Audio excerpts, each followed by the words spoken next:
السلام علیکم ورحمۃ اللہ وبرکاتہ۔ بسم اللہ الرحمن الرحیم۔ آپ تمام دیکھنے والوں سے گزارش یہ ہے کہ اگر اس چینل پر آپ نئے ہیں اور آپ نے اگر سبسکرائب نہیں کیا ہوا تو اس کو سبسکرائب کر دیں، اور فیس بک پر دیکھ رہے ہیں تو فالو کا بٹن دبا دیں۔ جس موضوع پر بات کرنی ہے وہ یہ ہے جی کہ مفتی رشید صاحب جو ہیں، ایک ویل نون اسکالر ہیں، وہ ان کا یوٹیوب چینل بھی ہے اور فیس بک پر بھی ہے۔ انہوں نے ساحل عظیم صاحب کے سامنے تین باتیں رکھی تھی یا تین گزارشات رکھی تھیں۔ کل ساحل عظیم صاحب نے ایک ویڈیو اپلوڈ کروائی ہے جس میں انہوں نے اس کا جواب دیا ہے۔ کافی اچھے طریقے سے انہوں نے جواب دیا، لیکن کچھ چیزیں اس بیان میں بھی ایسی ہیں جو انہوں نے جواب دیا کہ ان کو سمجھنا ضروری ہے۔ وہ چیزیں ہیں کیا، یا وہ سمجھا نہیں پائے یا ہم سمجھ نہیں پائے۔ اگر وہ سمجھا نہیں پائے تو کائنڈلی اس کو دوبارہ ذرا اس کو تشریح کر دیں اس کی کہ وہ کیا کہنا چاہتے ہیں اس چیز سے۔ انہوں نے کہا جی میرا کام یہ ہے کہ میں لوگوں کو سوچنے پہ مجبور کروں، ان کا آئی کیو لیول بڑھاؤں، اور ہر مسلمان کا یہی کام ہونا چاہیے کہ وہ لوگوں کا آئی کیو لیول بڑھائیں اور لوگ سوچیں۔ بہت اچھی بات ہے جناب، بالکل ایسا ہونا چاہیے، لیکن سوچنا کیا ہے، یہ کیسے ڈیسائیڈ ہوگا کہ کس چیز کے متعلق سوچنا ہے؟ آپ کی جو ویڈیوز ہیں سوشل میڈیا پہ، ان کو دیکھ کے تو یہ لگتا ہے کہ شاید آپ کوئی اسلام کی نئی تشریح سامنے لے کے آنا چاہتے ہیں، یا آپ اپنے سننے والوں کو جو آپ کی بات سن رہے ہیں ان سے یہ چاہتے ہیں کہ وہ اسلام کے بارے میں نئی طریقے سے سوچیں۔ کچھ نظر یہ آتا ہے کہ آپ شاید صحابہ کی تشریح سے، تابعین کی تشریح سے، یا اللہ کے رسول صلی اللہ علیہ وسلم کی پیش کردہ تشریح آپ کے لیے ناکافی ہے۔ تو کیا آپ یہ چاہتے ہیں کہ موجودہ دور کے نوجوان ہیں وہ دوبارہ سے تشریح کریں، دوبارہ سوچیں ان مسائل کے اوپر کہ جو 1400 سال پہلے سیٹل ہو چکے ہیں، ان کی تشریح دوبارہ کی جائے؟ بہت سارے ایسے کانسیپٹس جو آپ پیش کرتے ہیں، یہ ایلومیناٹی کا، یہ خلائی مخلوق کا، یہ حضرت نوح علیہ السلام کے جو طوفان کے قصے آپ پیش کرتے ہیں، ان کا دور دور تک اسلام سے کوئی تعلق نہیں ہے، نہ ان کا کسی قسم کا ثبوت شریعت میں موجود ہے۔ تو کیا کیا جائے؟ وہ جو تشریحات اللہ کے رسول نے اس مسائل میں پیش کی، صحابہ نے احادیث میں آئی ہیں، صحابہ کی روایات میں آئی ہیں، کیا ان کو چھوڑ کے نئی تشریح لی جائے، نئے طریقے سے سوچا جائے؟ یہ کہنا چاہتے ہیں آپ؟ اگر آپ یہ کہنا چاہتے ہیں تو یہ تو بالکل غیر مناسب اور بالکل فضول حرکت ہے۔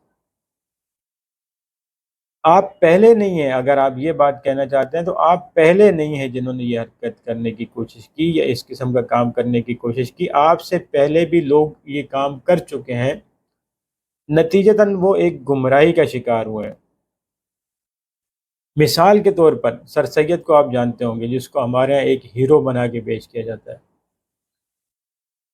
ان کا بھی نظریہ یہی تھا کہ یہ مولویوں کو چھوڑو، یہ انہوں نے پتہ نہیں کون سا دین ہمارے سامنے رکھا ہوا ہے، اس کو ریولیوشن کی طرف لے کے جاؤ، اس کو سوچو، اس کے موجودہ حالات کے مطابق سوچو آپ اس کو۔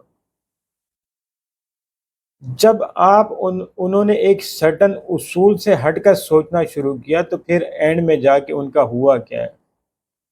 نمازوں کا انکار کرنا، دین کے بنیادی چیزوں کا انکار کرنا، ایسی ایسی باتیں جو کہ متفقہ عقائد ہیں ان کا انکار کرنا، یہ سارے کام پھر انہوں نے کیے۔ کیونکہ دیکھیں دین کے متعلق سوچنے کے، سمجھنے کے اصول ہیں، آپ ان اصولوں سے انحراف کریں گے، نئی سوچ پیدا کریں گے تو لازماً آپ گمراہی کی طرف جائیں گے۔ یہ آپ جو قادیانیوں کا جو نبی ہے مرزا غلام احمد، آپ اس کو نبوت کے دعوے سے پہلے دیکھ لیں کہ کتنا با علم سے بھرا ہوا شخص تھا، یہ علماء تک اس کی تعریف کرتے تھے، لیکن جب یہ گمراہ ہوا اسی سوچ کے تحت تو پھر اس نے کیا کیا؟ آپ پرویز صاحب کو دیکھ لیں، اصول سب نے یہی رکھا ہوا تھا کہ ہم نے علماء کو فالو نہیں کرنا، علماء جو اصول بیان کرتے ہیں ہم نے اس کو فالو نہیں کرنا، ہم نے اپنی سوچ لے کے آنی ہے، اپنے دماغ سے سوچنا ہے۔ نتیجتاً کیا ہوا؟ پرویز صاحب کی آپ باتیں سن لیں کہ انہوں نے کیا کیا بلنڈر مارے ہیں، پھر آگے اپنی سوچ سے سوچنے کی کوشش کی نا، اپنی دماغ استعمال کرنے کی کوشش کی، انہوں نے پھر کیا کیا؟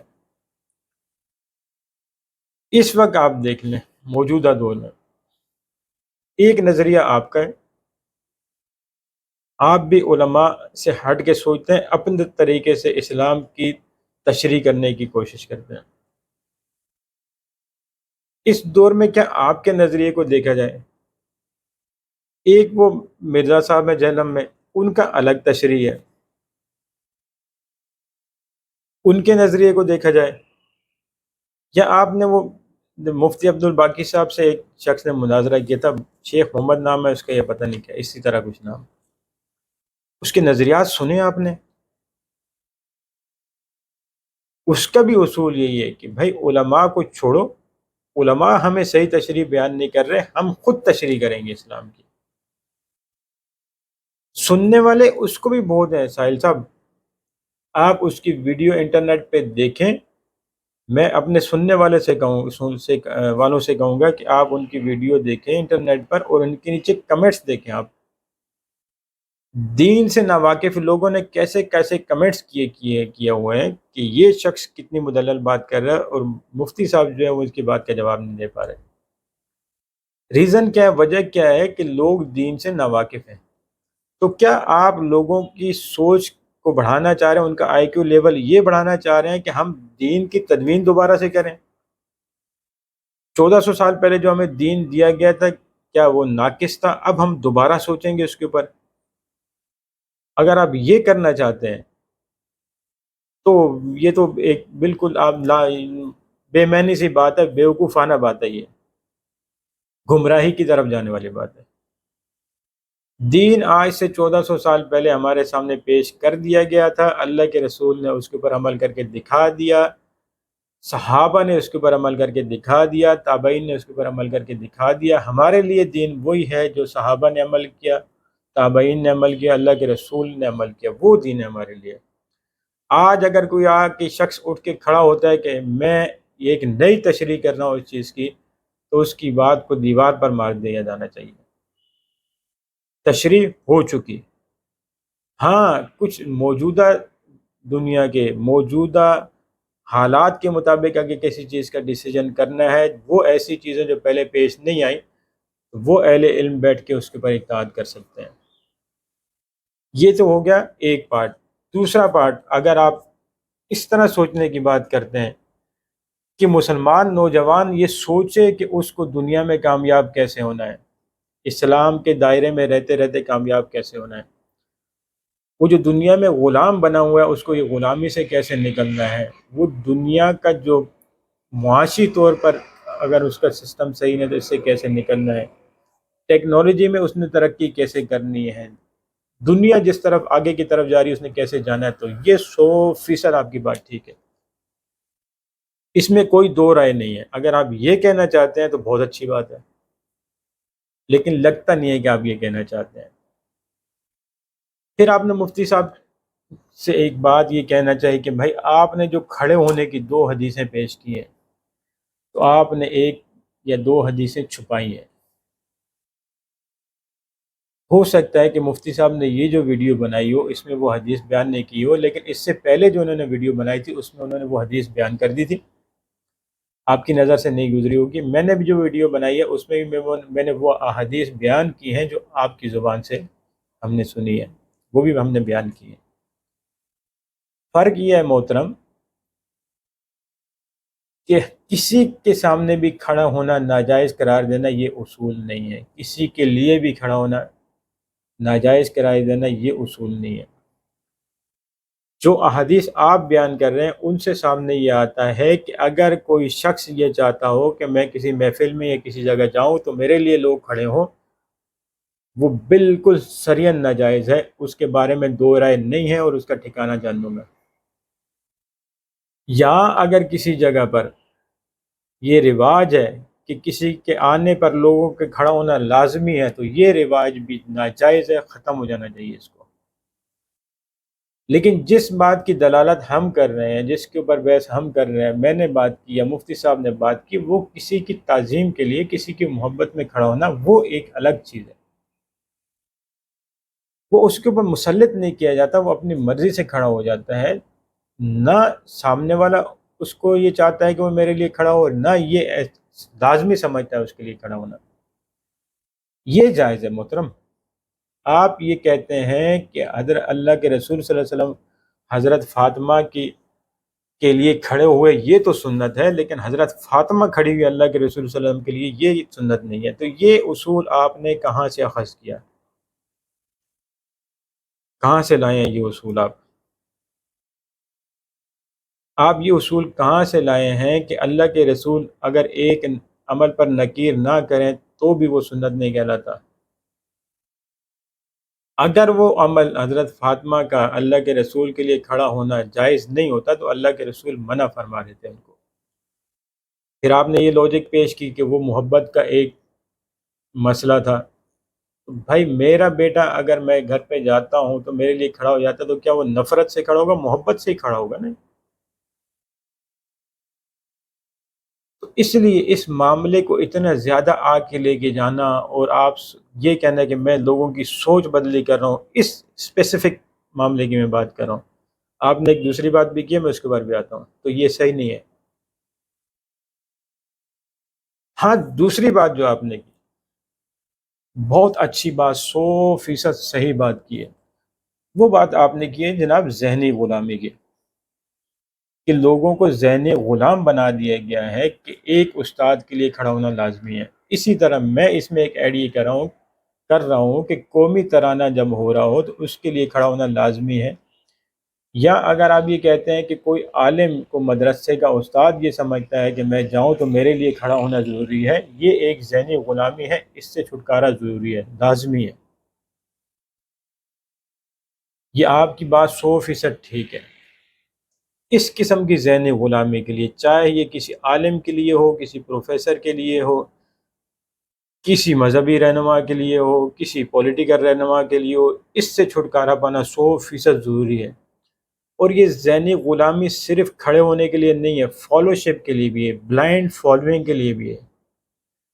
یہ جو ہم نے ایک بلائنڈ فالوئنگ بنائی ہوئی ہے نا، مثال کے طور پہ کوئی کسی کو میں اچھا لگتا ہوں تو وہ کہے کہ جی آصف صاحب کی جو بات ہوگی میں اس کو 100% مانوں گا، بغیر کسی تحقیق کے، یا کوئی ایسا ہے کہ جو سمجھے کہ ساحل صاحب کی بات کرنے کا سٹائل مجھے اچھا لگ رہا ہے، میں ان کی بات کی تحقیق نہیں کروں گا، 100% مان جاؤں گا، تو یہ اس کو کہتے ہیں جناب ذہنی غلامی۔ آپ کیونکہ نفسیات کے ماہر ہیں، آپ صحیح سمجھتے ہیں اس چیز کو، یہ بات 100% غلط ہے۔ اس سے جب تک ہمارا چھٹکارا نہیں ہوتا ہم آگے نہیں بڑھ سکتے ہیں۔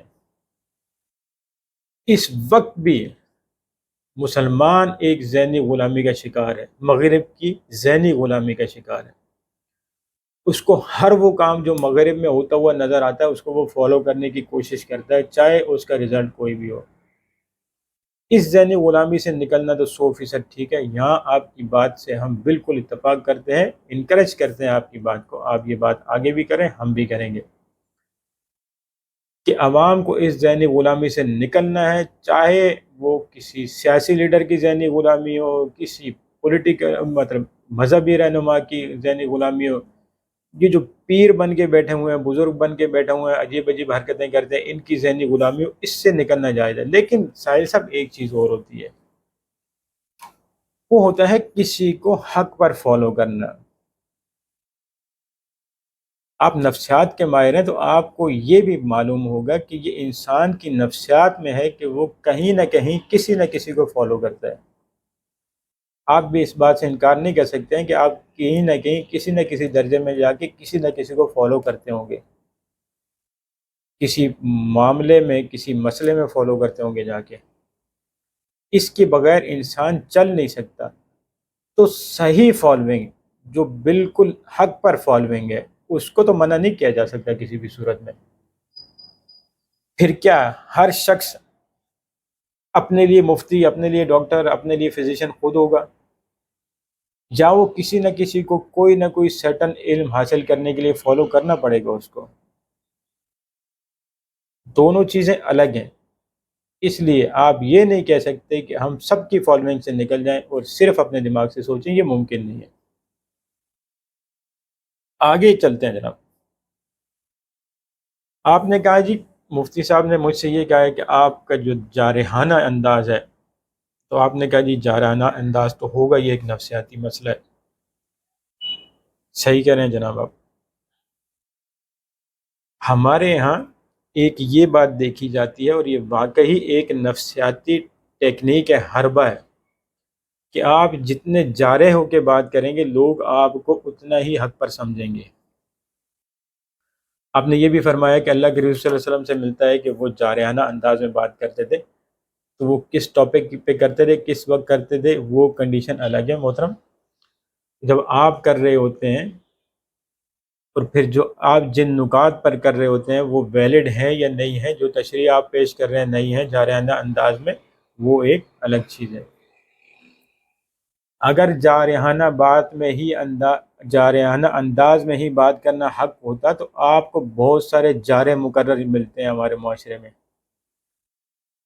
آپ بخوبی جانتے ہوں گے ڈاکٹر طاہر القادری صاحب کو، آپ سے زیادہ جارحانہ انداز ہے ان کا، اور وہ ایسے بات کرتے ہیں کہ لوگ ان کی قسم کھا جائیں، لیکن جھوٹ بول رہے ہوتے ہیں، وہ صریحاً جھوٹ بول رہے ہوتے ہیں، اپنی باتوں سے پھر رہے ہوتے ہیں، لیکن بات کرنے کا اسٹائل دیکھیں آپ ان کا. آپ یہ ہمارے پولیٹیکل لیڈرز جو ہیں ان کی بات کرنے کا اسٹائل دیکھ لیں، جارح انداز میں بات کرتے ہیں، ایسے لگتا ہے کہ ان سے بڑا سچا ہے ہی کوئی نہیں، لیکن جھوٹ بول رہے ہوتے ہیں. یہ آپ کو شہباز شریف جب مائک توڑتے ہوئے نظر آتے ہیں تو آپ لوگوں کو ایسے لگتا ہے کہ یہ ایسی بات کر رہے ہیں کہ اس سے بڑا سچا ہے ہی کوئی نہیں. یہ ہمارے سابقہ وزیر اعظم جو خان صاحب جب اسٹیج پہ کھڑے ہو کے جھوٹ بول رہے ہوتے ہیں تو ایسے لگتا ہے کہ اس سے بڑا کچھ سچا ہی نہیں ہے، لیکن جارحانہ انداز ہونا حق کی نشاندہی نہیں ہے، دلائل حق کی نشاندہی ہے. ساحل ادیم صاحب، دلائل حق کی نشاندہی ہے، تحقیق کردہ دلائل حق کی نشاندہی ہے، جارحانہ انداز ہونا حق کی نشاندہی نہیں ہے. جارحانہ انداز اپنانے سے آپ لوگوں کی نفسیات پر تو قابو پا سکتے ہیں.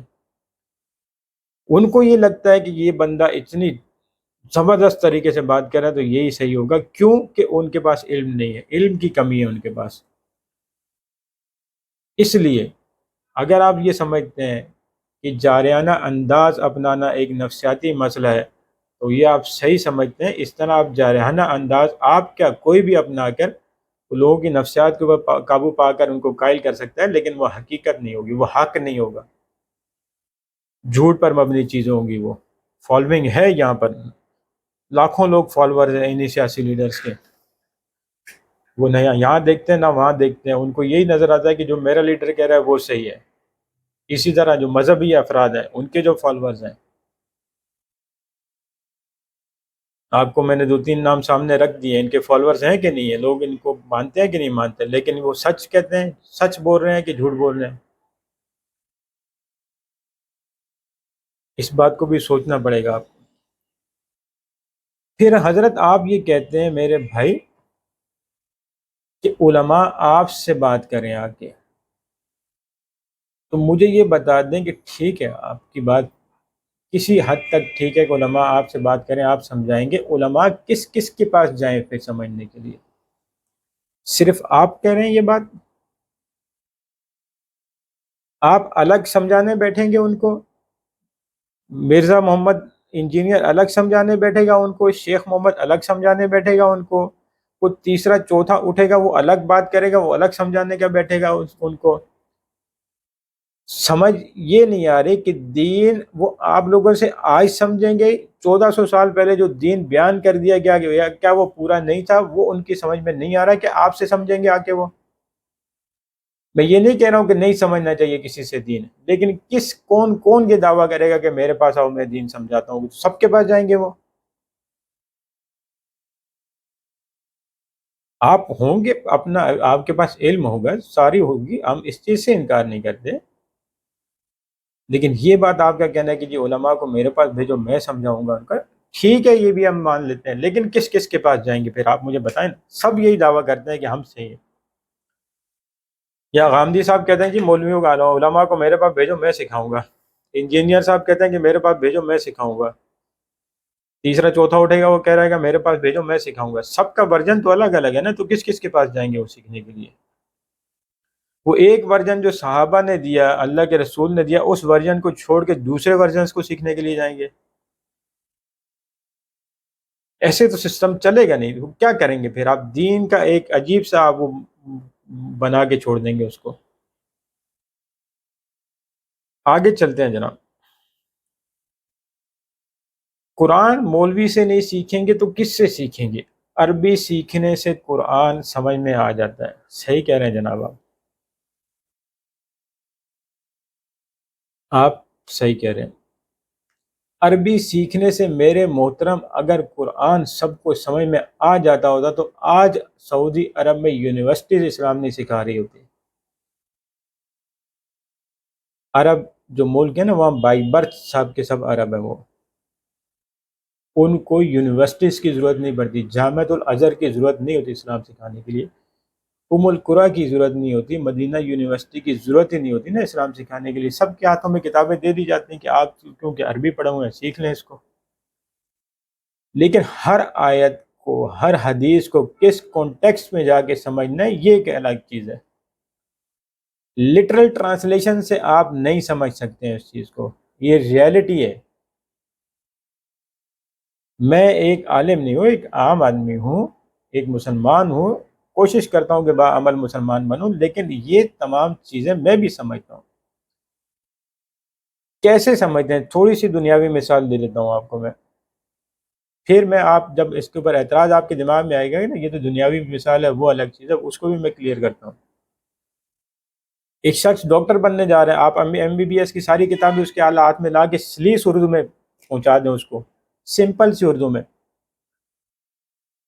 کہیں جی سمجھ لو یہاں سے آپ ڈاکٹر بن جاؤ، you don't need to go to university اور you don't need any type of practical, آپ یہاں سے پڑھ لیں۔ What do you think? بن جائے گا وہ ڈاکٹر؟ سمپل لینگویج میں سمجھا دیں اس کو۔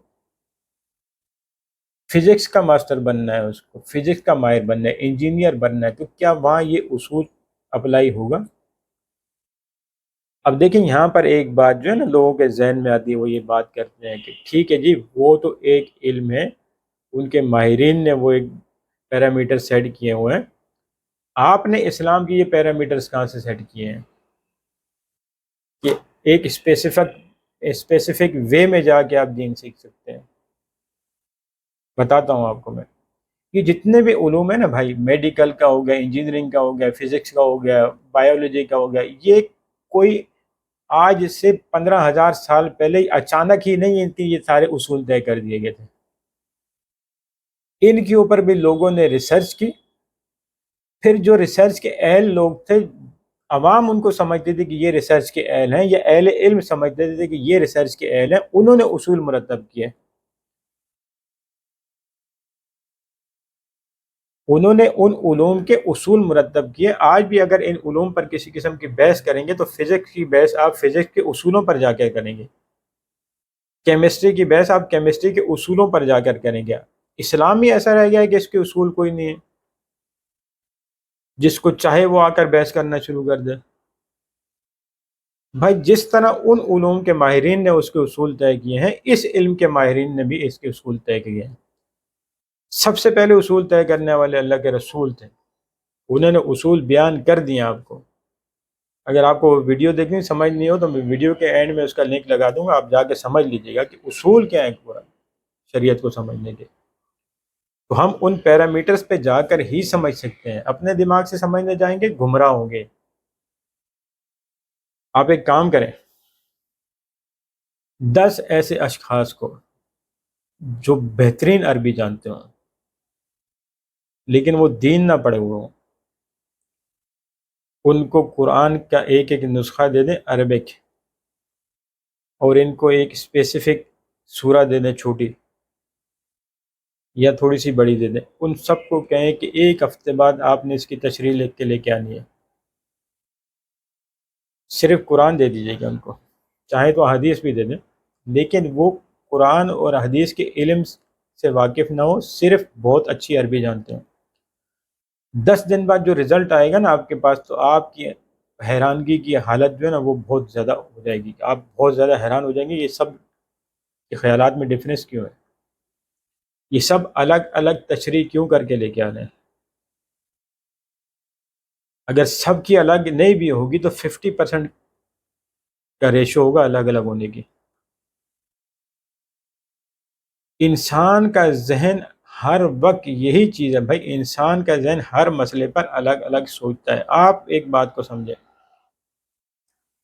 سپریم کورٹ میں جب کسی قسم کی کوئی ہیئرنگ ہوتی ہے، 5 جج بیٹھتے ہیں، 10 جج بیٹھتے ہیں، 3 جج بیٹھتے ہیں، وہ ایک ہی قانون کے تحت اس کو سن رہے ہوتے ہیں، اصول ایک ہی ہے، آئین ایک ہی ہے، لا ایک ہی ہے، اسی کے تحت اس کو سن رہے ہوتے ہیں، پھر بھی اس کے اندر اختلافی نوٹ آتا ہے کہ نہیں آتا؟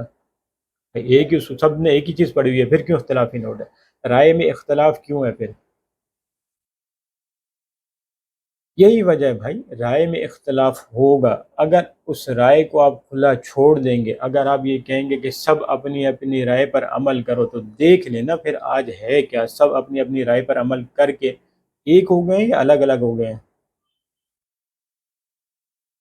آج پاکستان میں بولنے کی آزادی ہے، ہر ایک کو آزادی رائے، اظہار آزادی رائے کا اختیار ہے، تو مسلکی یا مذہبی فرقے آپ دیکھیں کتنے ہیں، سب یہ کہتے ہیں کہ ٹھیک ہے ہم اس چیز کو فالو نہیں کریں گے جو ہمیں دی گئی ہے، ہم اپنے طریقے سے سوچیں گے۔ تو کتنے بن چکے ہیں یہاں پر؟ آپ نے اکٹھا کر لیا سب کو یا متنفر کر دیا سب کو؟ بھائی یہ حقیقت ہے کہ آپ کو قرآن سیکھنا ہے یا حدیث سیکھنی ہے، تو آپ اس ایک اسپیسیفک وے میں جا کے سیکھیں گے تو آپ کے لیے قابل عمل ہوگی، اپنے خیالات دوڑائیں گے تو گمراہی کی طرف جائیں گے۔ وہی اصول اپنانے ہوں گے آپ کو جو صحابہ نے، اللہ کے رسول نے ہمیں دیے، ان اصولوں کے تحت جا کے آپ کو سیکھنا ہوگا اس کو۔ پھر آپ یہ کہتے ہیں کہ ٹھیک ہے جی ہر مسلمان کو قرآن کا اسکالر ہونا ضروری ہے، بہت اچھی بات ہے، بالکل ہونا ضروری ہے، کوئی بھی بات نہیں، کوئی دو رائے نہیں ہے، ہر مسلمان کو قرآن سمجھنا چاہیے، اس کے اوپر عمل کرنا چاہیے، لیکن اسی طریقے سے سمجھنا چاہیے جو اللہ کے رسول نے بیان کیا، جو جس طریقے سے صحابہ نے سمجھا اس کو۔ اچھا جی، پھر آپ یہ کہتے ہیں کہ دین جو ہے وہ مولوی 5 رکنی بیان کرتا ہے، وہ جہاد والا دین بیان نہیں کرتا۔ اس میں آگے جا کے آپ نے یہ بھی فرمایا کہ امام ابو حنیفہ رحمۃ اللہ علیہ نے 4 مہینے کے لیے جہاد کو لازمی قرار دیا گیا تھا، کہ 4 مہینے کے لیے جہاد میں جانا لازمی ہے، انہوں نے فتویٰ دیا تھا اس کے اوپر۔ تو بھائی کوئی بھی مولوی ایسا نہیں ہے کہ جو جہاد سے انکار کرتا ہو، لیکن مسئلہ کیا ہے بھائی، آپ پہلے ایک چیز کو کلیئر کریں، یہ ویڈیو لمبی ہو جائے گی تھوڑی، آپ لوگوں سے درخواست ہے کہ آخر تک ویڈیو دیکھیے گا۔ مسئلہ یہ ہے بھائی کہ پہلے آپ یہ طے کریں کہ آپ کا کام، مسلمان کا کام اس دنیا میں قتل کرنا ہے یا لوگوں کو رائے راست پہ لے کے آنا ہے، دو میں سے ایک چیز کو چوز کریں آپ۔ ہمیں اللہ کے رسول کی سیرت سے قتل کرنا نہیں ملتا ہے، ہمارا مسلمان کا کام یہ ہے کہ ہم لوگوں کو رائے راست پر لے کے آئیں۔ قتال بھی ہے لیکن کس صورت میں ہے، وہ صورتیں الگ ہیں، وہ جب آپ پاور میں ہوں گے تو آپ اس دوسرے نظام کے خلاف قتال کریں گے، اللہ کا نظام نافذ کرنے کے لیے قتال کریں گے، جہاد کریں گے، یا کسی مسلمان پر کوئی مصیبت آ جاتی ہے یا مسلمانوں کے خلاف کوئی کام ہوتا ہے تو آپ اس صورت میں جا کے جہاد کریں گے۔ مسلمانوں کی کسی پراپرٹی کے خلاف کام ہوتا ہے، کسی بھی ایسی چیز جو مسلمانوں کے اوپر کسی قسم کا ظلم ہوتا ہے، تو پھر آپ جا کے وہاں پر جہاد کریں گے۔ آپ نان مسلمز کو ختم کرنے کے لیے، قتل کرنے کے لیے نہیں آئے ہیں یہاں پر، آپ کی ڈیوٹی یہ ہے کہ آپ ان کو اسلام کی طرف لے کے آئیں۔ اور میں آپ کو ایک بات بتاؤں کہ جب ہم مسلمان ہو جائیں گے نا، نام کے مسلمان تو ہیں، لیکن جب ہم ریئلی مسلمان ہو جائیں گے تو ہمیں قتال کی ضرورت نہیں پڑے گی، یہ لوگ خود کنورٹ ہو جائیں گے۔ لیکن جب یہ ہمیں دیکھتے ہیں نا، مسلمان نام کی مسلمانوں کو دیکھتے ہیں تو یہ کہتے ہیں ہمیں پیچھے رہنا ہی بہتر ہے۔ میں نے اپنے چینل پہ ایک ویڈیو لگائی ہے، آپ اس کو ذرا دیکھیے گا۔ ایک ہماری بہن ہے نائلہ ایڈورڈز، ان سے انٹرویو لیا گیا تو انہوں نے کہا کہ اگر میں کسی مسلمان کو دیکھ کے مسلمان ہوتی تو شاید میں ابھی تک مسلمان نہ ہو پاتی۔ یہ ہمارے اندر کمی ہے کہ ہم مسلمان نہیں ہیں اس طریقے سے جس طریقے سے ہمیں ہونا چاہیے۔ قتال کی آیات بیان کی جاتی ہیں محترم، لیکن قتال کرنا آپ کے اور میرے اختیار میں نہیں ہے، اصول ہیں اس کے کچھ اصول ہیں۔ پہلے اپنے آپ کو آپ پاور میں تو لے کے آئیں، اپنے آپ کو طاقتور تو کریں، اپنے اوپر اسلام تو لے کے آئیں۔ وہ جو جہاد کرتے تھے نا سارے، ان کو 100% اسلام کے اوپر چلنے والے لوگ تھے، ہماری طرح نہیں تھے، وہ آدھے تیتر آدھے بٹیر نہیں تھے، وہ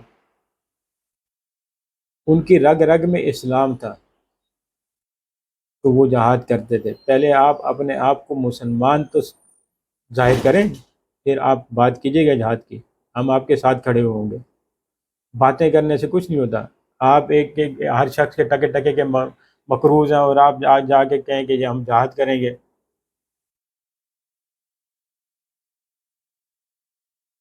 آگے چلتے ہیں جناب، پھر آگے آپ کہتے ہیں کہ جی اب جو ہے یوتھ اس نے سوچنا شروع کر دیا ہے، وہ اب آپ لوگوں کی یہ جو ریگولر باتیں جو ہے نا جو آپ کنٹینیو کرتے جا رہے ہیں، اب یوتھ اس کو نہیں مانے گی۔ بہت اچھی بات ہے جناب، یوتھ نے سوچنا شروع کر دیا۔ تو کیا سوچنا شروع کر دیے؟ دین سے بغاوت سوچنا شروع کر دیے۔ علماء آپ کے سامنے دین ہی پیش کرتے ہیں نا، اور کیا پیش کرتے ہیں؟ تو اس سے بغاوت کرنا شروع کر دیے، وہ سوچنا شروع کر دیا انہوں نے۔ اگر آپ ان کو سوچنے پہ مجبور کر رہے ہیں تو بہت اچھا راستہ پھر آپ ان کو دکھا رہے ہیں۔ پھر آپ نے ایک چیز پر اعتراض کیا، اس آخری ٹاپک کو سامنے رکھ کے پھر میں اپنی ویڈیو کو ختم کروں گا، کہ مفتی صاحب آپ نے کہا ہے کہ میں چاہتا ہوں کہ لوگ صرف مجھے فالو کریں، میں ایسا بالکل نہیں چاہتا ہوں، میں چاہتا ہوں کہ لوگ نبی کو فالو کریں۔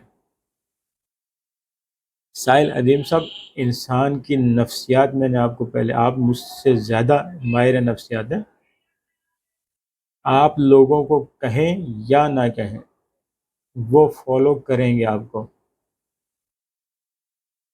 جیسے کہ وہ غامدی صاحب کو فالو کرتے ہیں، جیسے کہ وہ انجینئر صاحب کو فالو کرتے ہیں، جیسے کہ وہ شیخ محمد کو فالو کرتے ہیں، وہ آپ کو بھی فالو کریں گے۔ آپ تو کہہ رہے ہیں کہ میں نے نہیں کہا، لیکن وہ فالو کریں گے۔ اور آپ کہہ رہے ہیں کہ میں ان کو کہہ رہا ہوں کہ نبی کو فالو کرو، بہت اچھی بات کر رہے ہیں آپ، لیکن کیسے فالو کریں گے وہ؟ آپ ان کو فالو کرنے کا وہ رستہ تو نہیں سمجھا رہے جو اللہ کے رسول نے سمجھایا یا صحابہ نے بتایا ہمیں۔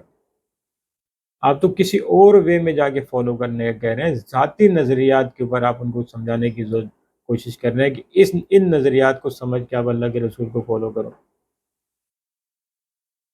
پھر کیسے فالو کریں گے وہ؟